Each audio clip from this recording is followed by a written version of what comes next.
Shalom teman-teman yang terkasih dalam Tuhan Yesus Kristus. Apa kabar teman-teman semua? Semoga teman-teman dalam keadaan sehat walafiat dan terus ada dalam kasih dan penyertaan Tuhan. Ya teman-teman, jumpa lagi bersama saya di channel DM News. Saya ucapkan terima kasih kepada teman-teman semua yang sudah support channel ini dengan cara like, komen, dan subscribe. Kiranya Tuhan Yesus senantiasa memberkati. Bagi teman-teman yang baru bergabung di channel ini, silakan di like, komen, di subscribe, dan juga di share agar melalui channel ini banyak orang diberkati dan mendapatkan ilmu atau wawasan dari setiap video yang disaksikan. Ya teman-teman yang terkasih dalam Tuhan Yesus Kristus, dalam video kali ini kita akan menyaksikan penjelasan dari Pak Bambang Nursena tentang sebuah tema, apakah Allah Kristen dan Allah Islam sama atau beda? Mari kita sama-sama saksikan penjelasan atau sejarah yang disampaikan oleh Pak Bambang Nursena. Saya berharap teman-teman bisa nonton sampai tuntas agar teman-teman juga mendapatkan wawasan, mendapatkan ilmu dari setiap pemaparan yang disampaikan oleh Pak Bambang Nursena. Selamat menyaksikan, Tuhan Yesus memberkati.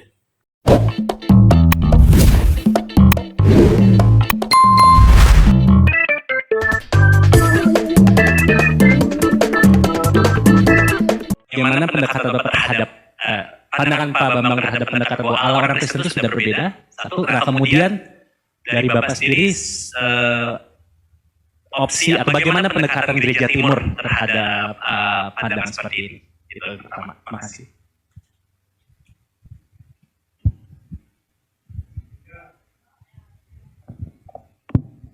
Ya, terima kasih. Sebenarnya kalau dikatakan Allah Islam dengan Allah Kristen itu beda, ya memang beda secara konseptual, ya kan? Pandangan setiap agama tentang Tuhan itu kan beda secara konseptual. Itu dikatakan apakah Allah dalam Islam sama dengan Allah Kristen, tidak sama secara konseptual.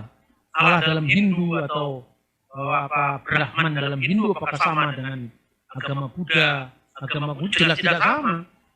Tapi tidak sama di sini kan pada dataran teologinya. Tapi pertanyaannya, apakah Allah itu yang konsepnya berbeda-beda itu semuanya eksis?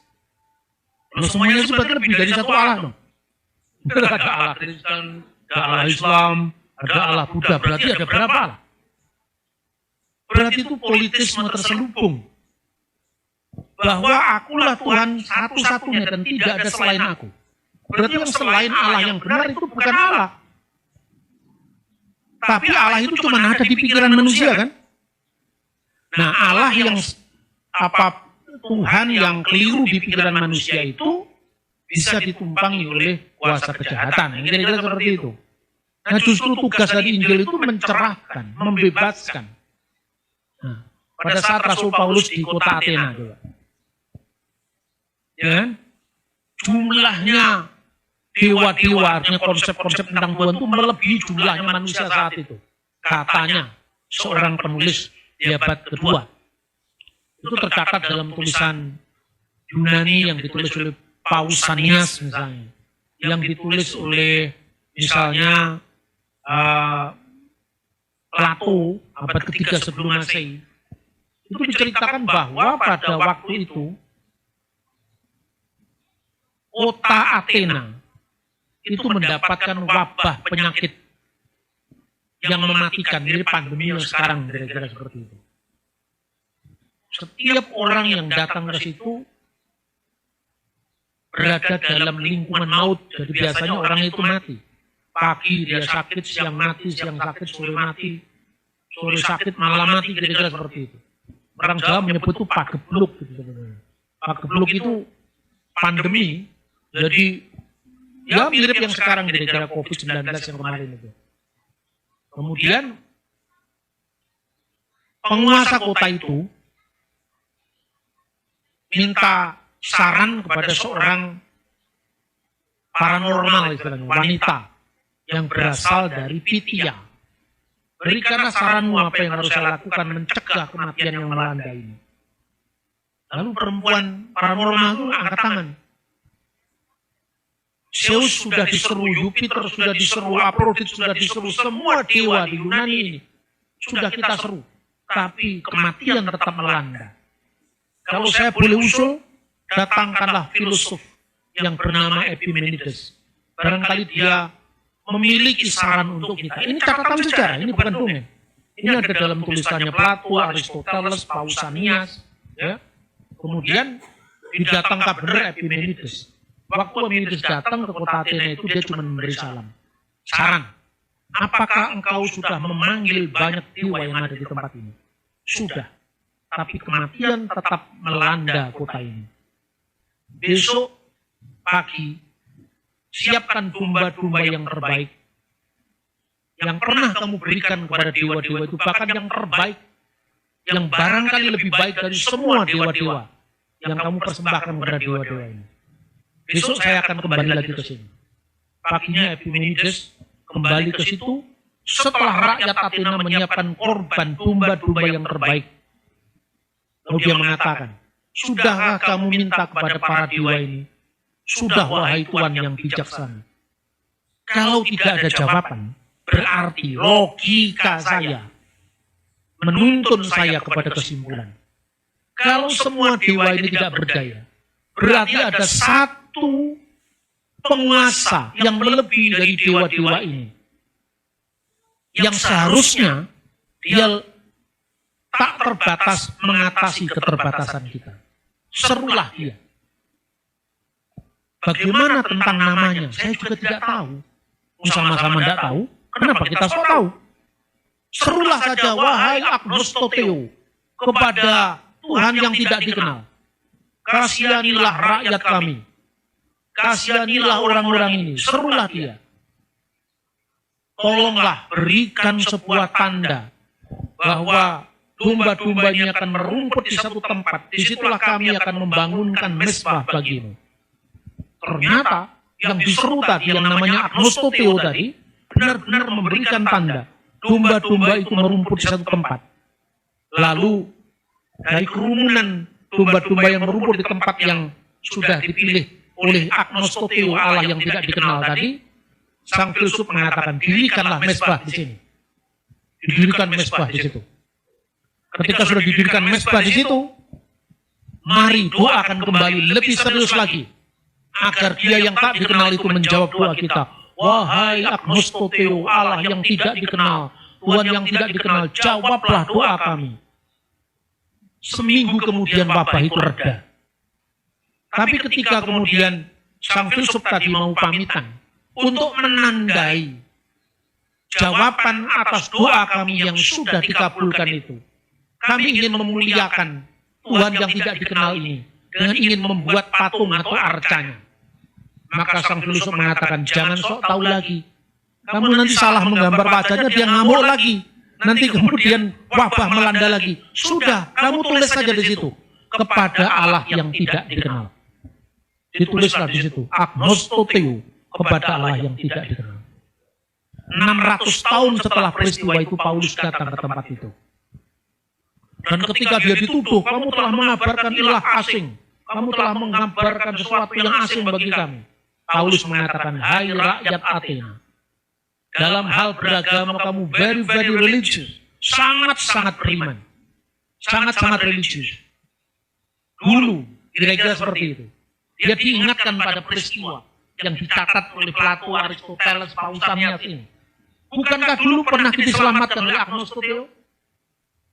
Allah yang kamu sembah dan kamu tidak mengenalnya, itulah yang kuberitakan kepadamu. Itulah yang dicatat Kisah Rasul pasal 15. Jadi Paulus itu mengatakan itu bukan mengarang-arang, tapi itu peristiwa yang pernah terjadi. Dan Anda bisa lihat catatannya pada karya-karya filsafat yang ada. Bagaimana Anda bisa paham Kisah Rasul pasal 17 kalau Anda anti filsafat? Karena di situ dikatakan Paulus berdiskusi dengan orang-orang Stoa, orang-orang Epikuros. Bagaimana kita bisa mengenal pemikiran Epikuros, pemikiran Stoa? Kita perlu belajar filsafat. Bukan untuk menganut filsafat tertentu menggantikan Injil. supaya kita mengenal bagaimana sejarah pemikiran manusia. Paulus mengingatkan itu, dan sebagian orang percaya itu, termasuk yang namanya Damaris, ya kan? Percaya itu dan dibaptiskan. Jadi pertanyaannya, apakah Allah yang tidak dikenal, agnostoteo, yang diberitakan Paulus itu sama dengan Allah orang Kristen yang dikenal dalam Yesus Kristus?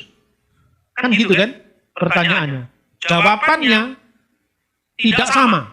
Kalau tidak sama, kenapa Paulus mengatakan Allah yang kamu sembah dan kamu tidak mengenalnya, itulah yang kuberitakan kepadamu.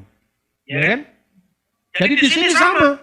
Paulus menyamakan agnostoteo yang pernah menyelamatkan orang Athena itu adalah Allah yang diberitakan dalam nama Yesus Kristus. Itu di Areopagus.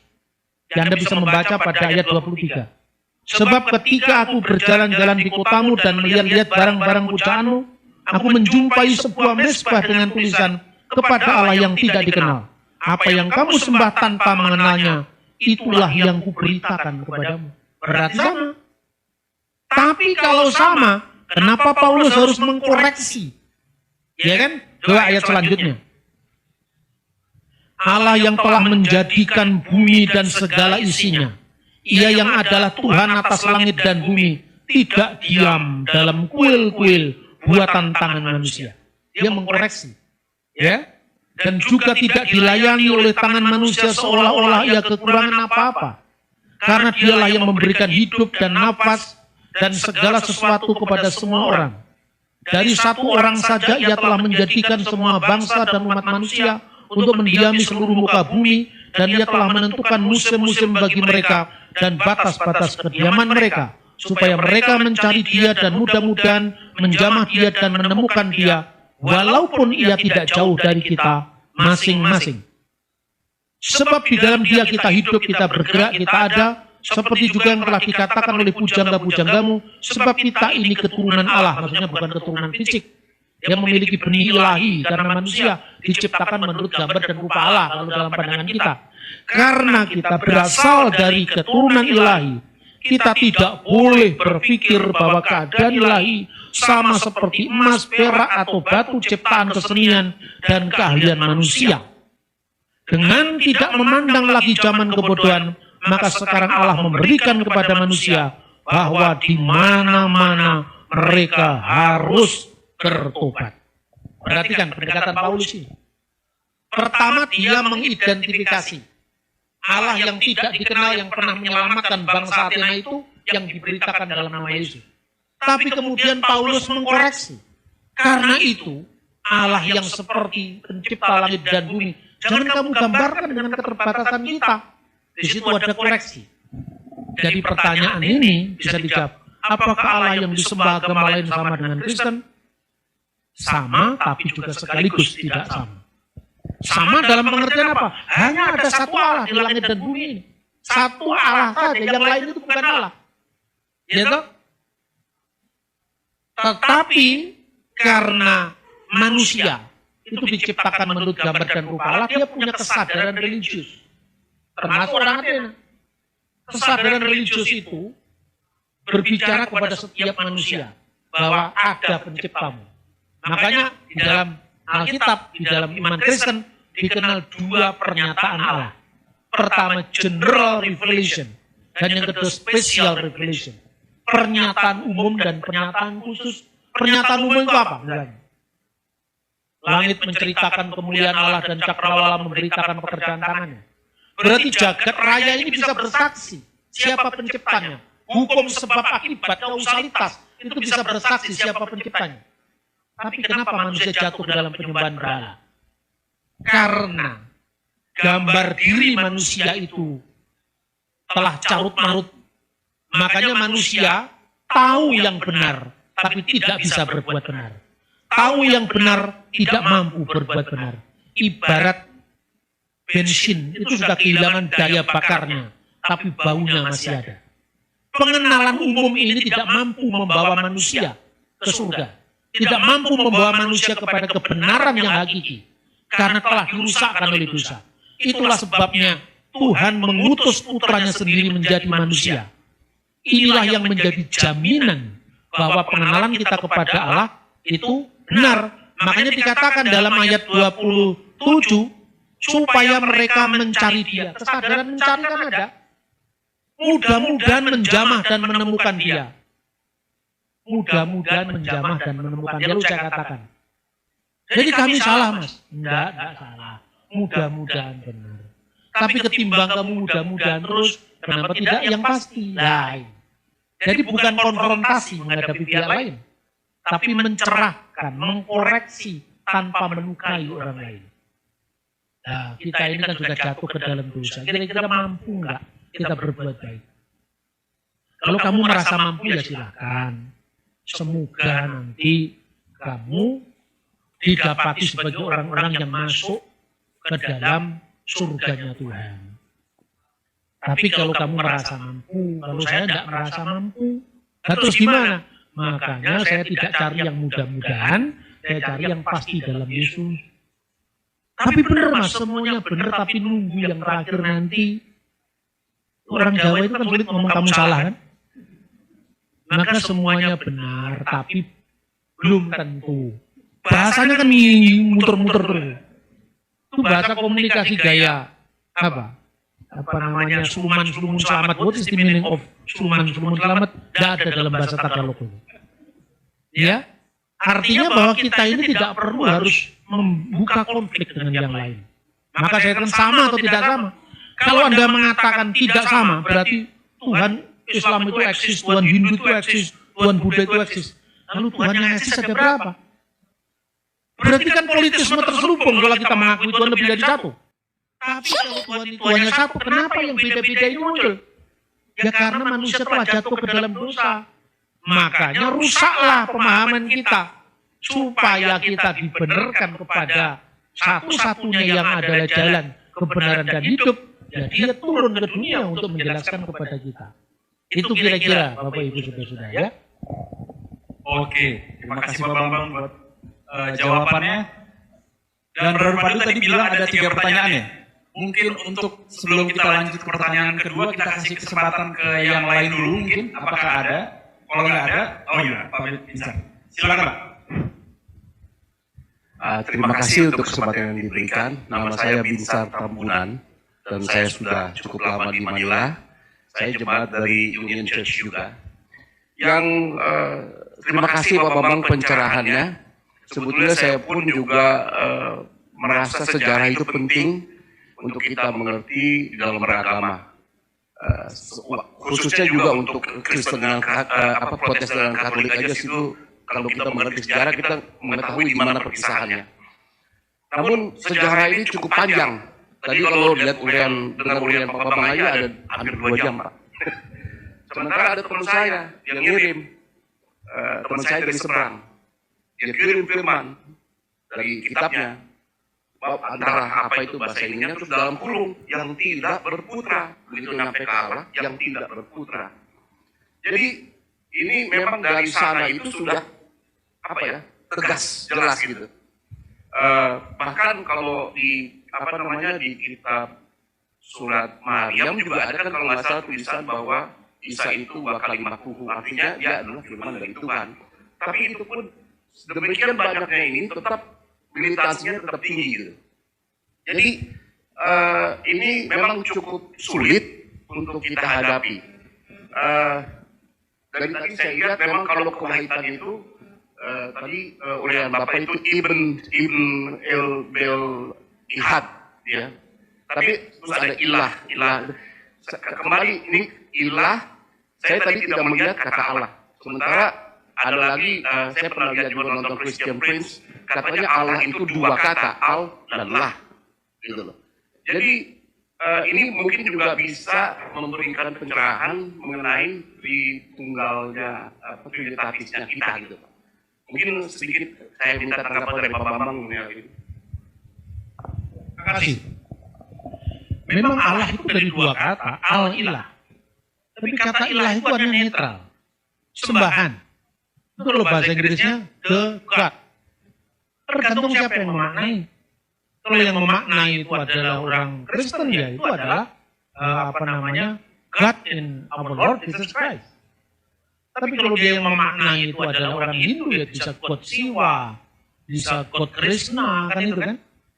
Nah kalau the God itu kan tujuannya, Tuhan yang mana? Tuhan yang itu bagi siapa? Itu bagi Islam atau itu bagi Kristen, kan itu kan. Kata itu netral. Makanya dalam prasasti-prasasti Arab pra-Islam, itu ada beberapa dokumen ya, jadi sebelum munculnya agama Islam, secara arkeologi nih ya, ditemukan prasasti-prasasti dalam bahasa Arab. Itu menunjukkan bahwa bahasa Arab itu sudah dipakai sebagian komunitas Kristen di wilayah Syria sebelum munculnya agama Islam. Satu contoh misalnya, prasasti Jabat. Itu dari tahun 512. Nah, Nabi umat Islam Muhammad itu lahir tahun 571. Dalam prasasti itu tertulis dalam bahasa Yunani, Aramaik, dan Arabik. Lalu pada teks Arabnya itu dikatakan Bismillah, demi nama Al-Ilah. Lalu baru dituliskan nama-nama orang yang membangun gereja itu. Manaf, Wahani, Barmar Al-Qais. Manaf dan Hani, anaknya Mar Al-Qais. Wasitir, ada juga orang namanya Sitir, Wasuraihu dan Suraihu. Di awal dikata Bismi Al-Ilah, demi nama Al-Ilah.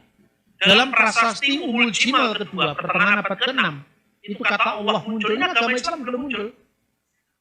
Dia ditulis di situ, Allahu Ghafara Li'ulai, Katib Al-Ubaidah Malik Tanuk. Dari Allah telah mengampuni keluarga Ulai. Ya, sekretaris dari Al-Ubaidah, dari penguasa dari Bani Tanuk. Jadi istilah Allah dan istilah Al-Ilah sudah muncul di prasasti Kristen sebelum munculnya agama Islam. Jadi maka kata Al-Ilah itu tergantung siapa yang memaknai. Ketika saya membaca tadi pengakuan iman panjang dalam gereja Ortodok Yunani, Ortodok Syria, Ortodok Koptik, tidak ada kata yang digunakan oleh sekitar 30 juta lebih orang Kristen Arab kecuali kata Al-Ilah dan kata Allah. Nah cuma sekalipun sama-sama berbahasa Arab, antara bahasa Arabnya Islam dengan bahasa Arab Kristen itu juga tidak semuanya sama. Misalnya untuk kata Allah ya, kata Allah itu dalam Quran hanya muncul Allah dan Ilah. Kata Al-Ilah tidak pernah dipakai dalam Quran. Tapi ketiga-tiganya dipakai dalam liturgi Kristen berbahasa Arab maupun dalam Alkitab bahasa Arab. Misalnya dalam nyanyian-nyanyian gerejawi, Qudusullah, Qudusul Qawi, Qudusul Lati la yamut irhamna. Misalnya dalam liturgi gereja Bizantium misalnya. Qudusullah, Qudusul Qawi, Qudusul Lati la yamut irhamna. Kuduslah Engkau ya Allah, kuduslah Engkau yang Maha Kuasa, kuduslah Engkau yang tak berkematian, kasihanilah kami. Misalnya. Tapi kadang-kadang juga digunakan ayyuhal ilah, wahai al-ilah, yang ini tidak muncul dalam vocabulary Islam. Jadi ini sudah bukan wilayah teologi lagi, ini wilayah etimologi, ini wilayah arkeologi gitu ya. Saya kira itu. Tapi ada banyak orang-orang Kristen keturunan Arab yang biasanya tinggal di barat itu ada alergi dengan budaya mereka. Karena dianggap itu budaya Islam. Jadi kalau kita melacak sebetulnya bahasa Arab itu aja hurufnya baru muncul abad ke-3. Sementara bahasa itu sendiri berkembang dari bahasa Suryani. Hurufnya berkembang dari bahasa Suryani. Kalau Anda membaca prasasti Jabat, itu prasasti Umul Jimal pertama, itu tahun 250. Itu huruf dalnya itu masih mirip dalet bahasa Ibrani. Huruf resnya itu mirip ris bahasa Aramaik daripada ra dalam bahasa Arab. Itu membutuhkan konsentrasi tersendiri. Kita belajar bahasa Arab aja males, apalagi bahasa Arab kuno, bahasa Aramaik, bahasa yang serumpun ya. Itu muncul hanya karena apa? Karena orang itu cinta pada ilmu itu. Mungkin saya ini orang yang mencintai itu. Saya datang kemarin tanya, bahasa Tagalognya 1, 2, 3 apa? Saya catat di sini. Apa yang saya asumsikan sebelumnya ternyata betul. Kata Isa, Esa, Sarwa, telu dalam bahasa Jawa, kuno dalam bahasa Tagalog, dalam bahasa Mindanao sana, dalam bahasa Manado namanya Mina, Hasa, itu Mina Isa, menjadi satu. Itu menyebar, berarti apa? Orang yang tinggal di Asia Tenggara itu dulu memiliki akar yang sama. Nah ini salah satunya rumitnya filologi ya. Begitu juga Arab. Bahasa Ibrani, Aramaik, Arab itu satu rumpun. Makanya kalau Anda ingin membayangkan itu ya bayangkanlah bahasa Melayu yang menjadi akar dari bahasa Indonesia, bahasa Malaysia, bahasa Brunei, dan Patani di Thailand Selatan. Lebih kuno lagi bahasa Austronesia yang menjadi akar dari bahasa-bahasa di wilayah Asia ini, Asia Tenggara secara khusus, sebelum pengaruh Hindu masuk di abad keempat, sebelum Buddha masuk di abad kelima, sebelum Islam masuk di abad 10, 11, 12, 13, tergantung mana yang dimasuki. Saya kira itu. Baik, terima kasih Pak Bambang untuk jawabannya. Kita masih ada waktu Q&A session 7 menit lagi. Apakah ada yang mau bertanya satu lagi? Kalau nggak ada mungkin kita bisa lanjut atau mungkin satu pertanyaan lagi tadi dari Brother Pandu. Yang kedua, yang ketiga sebenarnya sudah dijawab tentang perlunya filsafat terhadap filsafat. Kemudian ini sih pertanyaan yang kedua adalah pertanyaan berikutnya yang sering saya dengar lah ya, adalah bahwa khususnya tentang konsep trinitas itu tidak dikenal dalam Perjanjian Lama, khususnya dalam perjalanan bangsa Israel.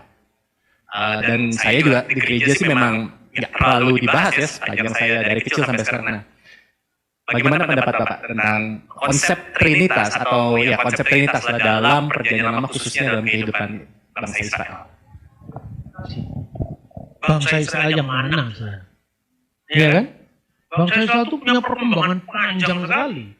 Ini kalau kita lihat ini, saya singkat saja ya. Nama Israel itu dulu merujuk pada entitas kebangsaan sekaligus keyakinannya.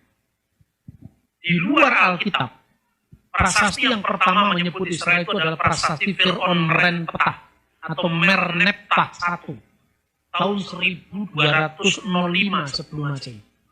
Anda bisa melihat prasastinya ini sekarang di Museum Peradaban di Kairo, ya di Kairo baru.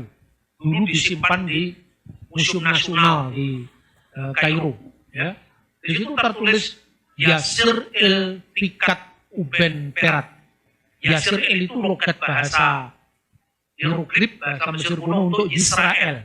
Yasir el Israel telah binasa. Uben Perat dan keturunannya tidak ada lagi. Jadi dulu baik itu Yehuda, Naftali, Isakar, Zebulon, semuanya namanya Israel di mata bangsa lain. Setelah itu kan era keluaran dari tanah Mesir. Musa, Harun membawa mereka keluar. Musa tidak sampai masuk ke tanah perjanjian, ya. Yosua yang membawa bangsa itu, kemudian muncul zaman hakim-hakim. Setelah pembagian tanah pusaka, muncul zaman hakim-hakim. Bangsa Israel minta raja. Tuhan mengabulkan dengan diberi Saul, setelah Saul Daud, setelah Daud Salomo. Tapi setelah Salomo ini bangsa Israel terbelah menjadi dua. Bangsa Israel kerajaan utara dan bangsa Yehuda kerajaan selatan. Yang di utara ini dari zaman Yerobiam yang memberontak terhadap Rehabiam putra Salomo bertahan sampai tahun 722 sebelum Masehi. Lalu mereka ditawan ke Asur. Waktu ditawan ke Asur, bangsa Israel itu menikah dengan 5 suku. Babel, Kuta, Hamat, Awa, Sefarwaim. Sementara yang di selatan ini bertahan lebih lama, sampai tahun 586 sebelum Masehi, kemudian ditawan oleh Babel, yaitu Nebukadnezar. Bait Allah yang di zaman Salomo dibangun, dihancurkan. Lalu mereka dibuang ke dalam pembuangan Babel. Pada tahun 539 Tuhan membangkitkan seorang yang bernama Kores Agung, membebaskan seluruh tawanan Babel, termasuk orang Israel, orang Yahudi, kembali ke negara mereka masing-masing dan diberikan hak difasilitasi untuk membangun bait suci bagi Tuhan agama masing-masing. Datanglah mereka ke tanah Israel, kita memasuki misalnya zaman Isra, Nehemia, Esther itu, seterusnya sampai kemudian bait itu dibangun kembali. Lalu ketika waktu pembangunan bait suci kembali itu, orang-orang yang di utara itu sebagian mau datang gabung, tapi ditolak karena mereka sudah menikah dengan 5 suku. Itu dianggap tidak memelihara kemurnian agama Israel. Marahlah orang Samaria, lalu membangun bait Allah tandingan di Gerizim. Itulah perpecahan pertama bangsa Israel, yaitu orang-orang Samaria. Sampai sekarang orang Samaria hanya percaya 5 Taurat Musa, tidak percaya kitab Yosua sampai kitab Maleaki. Kenapa tidak percaya itu? Karena semua jurusannya ke Yerusalem. Sementara mereka ditolak di Yerusalem. Makanya bait Allah itu letaknya di Gerizim. Itulah tempat yang asli, tempatnya Yakub dulu katanya. Ya kan? Perpecahan pertama orang Samaria. Ketika Israel kembali dari tanah Babel, lalu muncul Israel di bawah penindasan Persia lagi. Maka ada Esther Mordekai menghadapi kejahatan Haman. Lalu bait Allah dibangun kembali. Lalu Taurat dijadikan pusat dalam kehidupan spiritual bangsa Yahudi. Karena yang selatan ini hanya diikuti 2 suku, yaitu suku Yehuda dan Benyamin. Yang di utara itu 10 suku, ya kan? Lewi ada di antara keduanya. Maka mulai muncul kata Yehudim, orang-orang Yahudi. Agamanya, pola pikirnya, lifestyle-nya disebut Yehudut. Jihadut itu artinya Judaism. Itu muncul baru abad ketiga sebelum Masehi. Lalu pernah menjadi kerajaan merdeka di bawah Wangsa Makabe antara tahun 164 sebelum Masehi sampai tahun 37 sebelum Masehi, ketika Herodes Agung diangkat oleh Kaisar Roma menjadi Raja Yahudi karena Israel di bawah penjajahan Roma.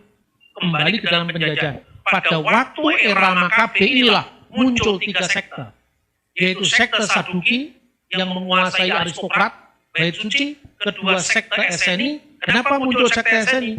Karena salah seorang pemimpin orang Israel yang namanya Yonatan Makabe. Jadi yang pertama raja yang bernama Yudas Makabe masih baik-baik saja. Imamnya namanya Imam Besar Onias III.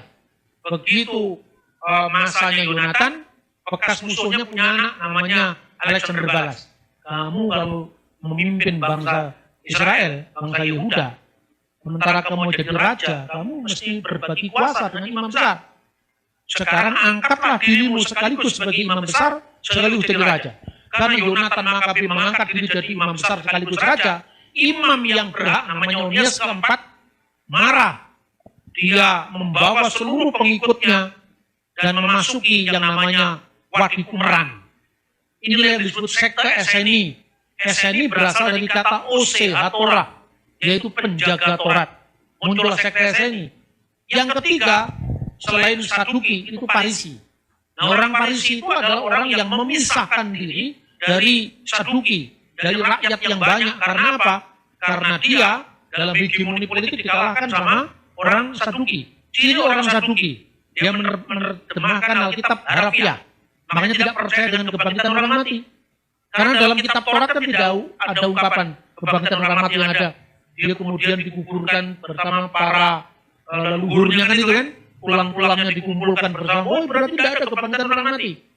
Dan dia penguasa, biasanya imam besar, kepala Sanhedrin, orang Parisi, kemudian mendirikan sekte sendiri. Pada zaman Yesus muncul lagi satu kelompok yang namanya Nostrim. Nostrim itu diterjemahkan Nasrani dalam bahasa Arab, Nasuraya dalam bahasa Aramaik, pengikut Yesua dari Nazaret. Tetapi ada 2 kelompok. Kelompok yang pertama, gereja di Yerusalem yang dipimpin oleh Rasul Yakobus, saudara Kristus. Ini rasul bagi orang-orang yang bersunat, dan satunya berpusat di Antioquia, Syria yang sekarang masuk wilayah Turki, yang baru kena gempa itu. Di sanalah orang pertama disebut Kristianos. Kristen ini non-Yahudi. Yang non-Yahudi berlaku hukum Nuh, yang Yahudi berlaku hukum Musa, Imamat pasal 11 dan sebagainya. Tapi yang non-Yahudi berlaku hukum Nuh, yang lebih universal.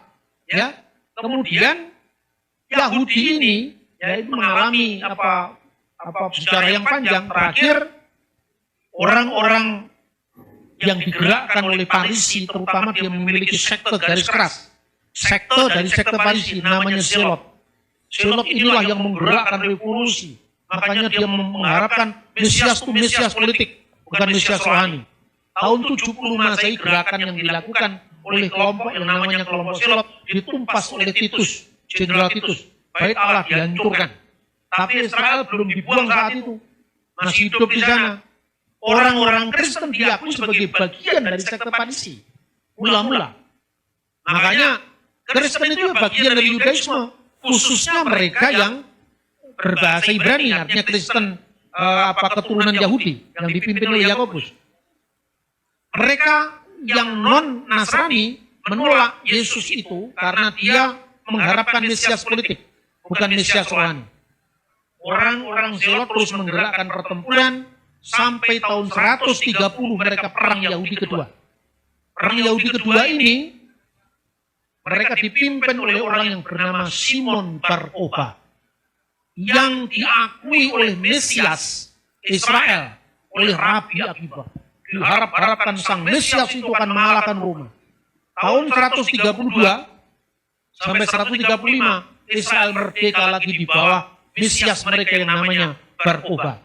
Tapi 135 Kaisar Hadrianus menumpas pemberontakan Bar Kokhba. Revolusi Bar Kokhba ini akhirnya orang-orang Israel, orang-orang Yahudi harus diusir dari kota Yerusalem. Kebijakan yang dilakukan oleh Hadrianus apa? Nama Israel tidak boleh ada di muka bumi. Harus diganti dengan Syria Palestina. Maka sejak saat itu kata Palestina menggantikan wilayah yang disebut Eretz Israel. Kenapa disebut Palestina? Karena Hadrianus sengaja melecehkan Yahudi dengan musuh bebuyutan mereka orang Filistin. Maka provinsi Yudea disatukan dengan wilayah Syria, disebut Syria Palestina. Nama Yerusalem tidak boleh muncul di muka bumi. Harus dihapus. Kota itu dibaktikan kepada dewa Jupiter dan namanya Alia Capitolina. Orang-orang Yahudi harus keluar dari Yerusalem, termasuk Yahudi yang percaya Mesias, Yesus. Yang percaya Yesus orang Nasrani maupun Yahudi yang bukan Nasrani keluar dari Yerusalem. Sementara orang Kristen yang dari Antioquia pusatnya tadi diperbolehkan tinggal di Yerusalem. Kenapa? Karena kalau dia Kristen bukan Yahudi, nasionalismenya nggak ada. Tapi kalau Kristen keturunan Yahudi, sangat patriotik, sangat nasionalistik. Sejak saat itu orang Yahudi mengutuk orang Kristen. Kutukan itu dilakukan dalam konsili yang namanya konsili Jamnia. Karena sebelum perang Yahudi pertama, mereka diberikan tempat di dekat Tel Aviv namanya Yapni atau Jamnia. Disitulah orang-orang Yahudi menerbitkan kutukan. Tapi Yahudi yang mana? Yahudi Parisi. Mengutuk siapa? Yang dikutuk Saduki dikutuk, Nasrani dikutuk, termasuk SNI dikutuk, yang disebut kaum minim, kaum sesat. Dan Yahudi Parisi yang tidak percaya Yesus inilah yang bertahan sampai hari ini, namanya Rabbinic Judaism.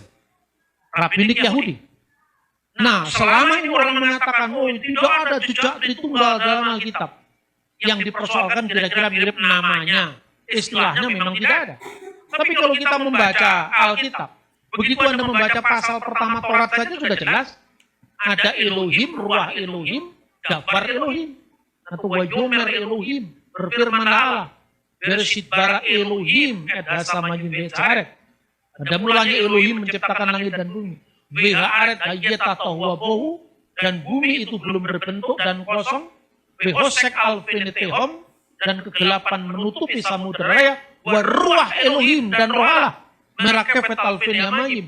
Roh Allah ini oleh orang Yahudi, Rabbinik, diterjemahkan angin dari Allah. Karena kata ruah juga bisa berarti angin. Tetapi penafsiran ini bertentangan dengan kitab Ayub. Karena dalam kitab Ayub, ruah Allah telah menciptakan aku. Ruah Elohim telah membentuk aku. Berarti ruah Elohim itu bukan angin dari Allah. Bukan kuasa yang digerakkan dari Allah. Tapi sumber kuasa itu sendiri, yaitu pribadi Roh Kudus. Jadi artinya jangan minder sama orang Yahudi Rabbinik. Kadang-kadang orang Indonesia tidak mengenal sejarah gereja, berkenalan dengan Israel pertama kali, yaitu biasanya nyanyi lagu-lagu bernuansa drum atau bernuansa rock atau bernuansa apa, tiba-tiba mendengar lagu kebangsaan Israel, gitu, langsung hatinya terharu. Modal hati terharu itulah awalnya, gitu. Makanya kalau saya itu nggak gampang terharu. Saya setiap kali mulai terharu, otak saya jalankan. Harus ada perimbangan antara kognisi dan afeksi. Ngerti maksud saya? Saya tidak mudah terharu. Karena apa? Terharu itu adalah jebakan pertama. Karena ketika orang emosinya berjalan, keputusannya tidak berdasarkan logika. Makanya seringkali orang datang kepada saya, dia minta dibaptis. Pak, saya ini dipanggil, yang manggil kamu siapa? Tuhan Pak, gimana cara manggilnya? Karena saya tahu ini masih perasaan. Harus saya selesaikan dulu nih.